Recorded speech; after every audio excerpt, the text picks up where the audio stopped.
Here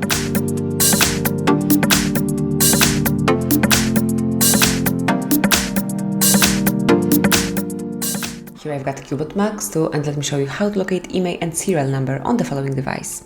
So let's start with the quick method. Click on the phone dialer icon, then go to keypad and enter a secret code, which is *# 06 £.